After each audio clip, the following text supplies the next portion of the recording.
Okay, so here is my iPad Air 4 2020. It's in sky blue and also have 256 GB of storage, the 4th generation iPad Air, and it's the Wi-Fi version only, so it's no LTE in this one because I want to use the internet hotspot from my iPhone instead.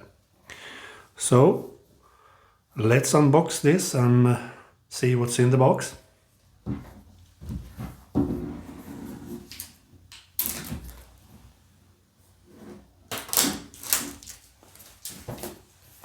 It's always nice to unbox a Apple product.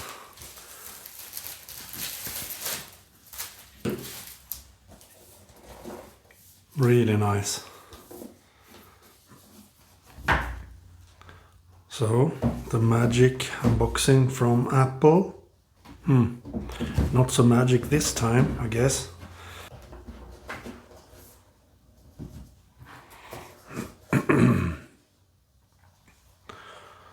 So, here is the iPad itself.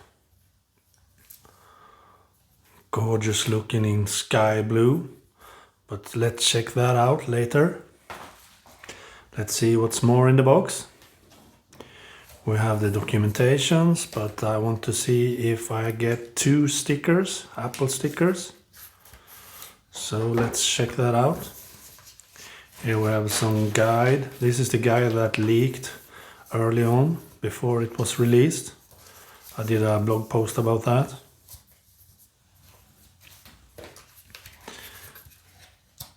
And we should have some stickers somewhere.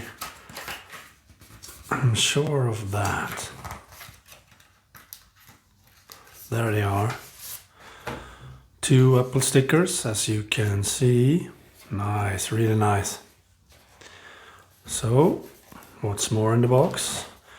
Here we have a 20-watt fast charger.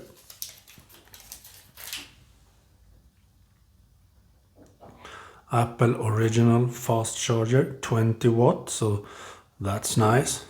USB-C, I like that. We get a charger in the box. I think it's a terrible idea to don't have a charger in the box for the iPhone and Apple Watch.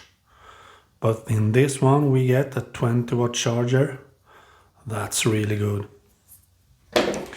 And here we have a USB-C to USB-C cable to charge it, of course.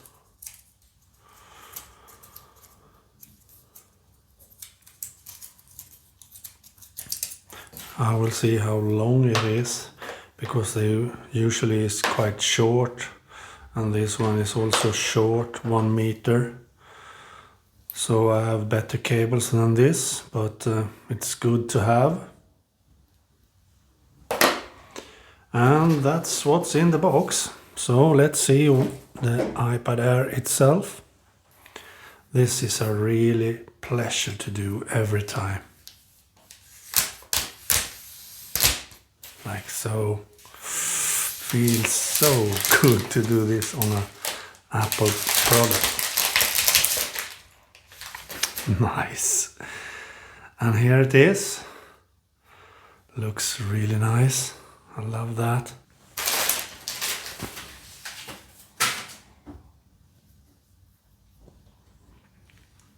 Here you see it in sky blue. It's blue in some lightning, but most of the time I think it's steel blue more than sky blue. I like the color a lot. I couldn't decide between the green one or the sky blue, but I choose the sky blue after a while. But the green looks really awesome too in the videos I've seen. So the Apple logo, as you can see, and the iPad logo down below. Looks nice. Now I have some fingerprints on the screen already, but let's see. The volume rocker, and here we have for the Apple Pencil. I don't use pencils, so I won't buy an Apple Pencil probably, because I can't scribble or anything with a pencil. So that's for the Apple Pencil. On this side we don't have anything, and at the bottom we have stereo speakers and the USB-C port. I will use the USB-C port also for hard drives and SSD drives and so. So that's about it. Here we have two stereo speakers too, but when you have the iPad in landscape mode, you will have stereo speakers from the top speakers, and you don't have 4 speakers at the same time. But if you hold your hands for the speakers like this by mistake, you still get sound from the other speaker holes. So that's a feature from Apple.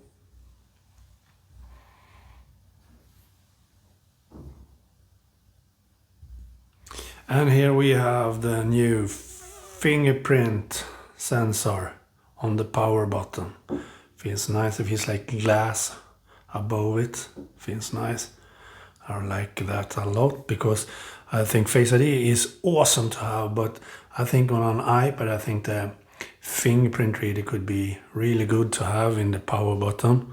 And I think next year we will have that on the iPhones too, because then they can have the notch on the iPhones smaller if they remove the Face ID and put a fingerprint sensor on the power button instead. So let's power it up. Like so.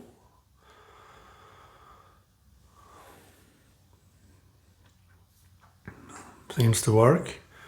And I don't care about 120 Hertz update frequency on the iPad and so on. I don't need that, because I don't see many difference between 60 Hertz or 120 Hertz. So that's about it for this video. I will do a video for the setup and so on too. So you will see that on my YouTube channel later on. So please subscribe to my YouTube channel to see my setup video and so on. This iPad I will have some main computer now and use it for everything, video editing and so on. It will be great to have. And later on I will probably buy the Magic Keyboard and so on for it. Okay, bye.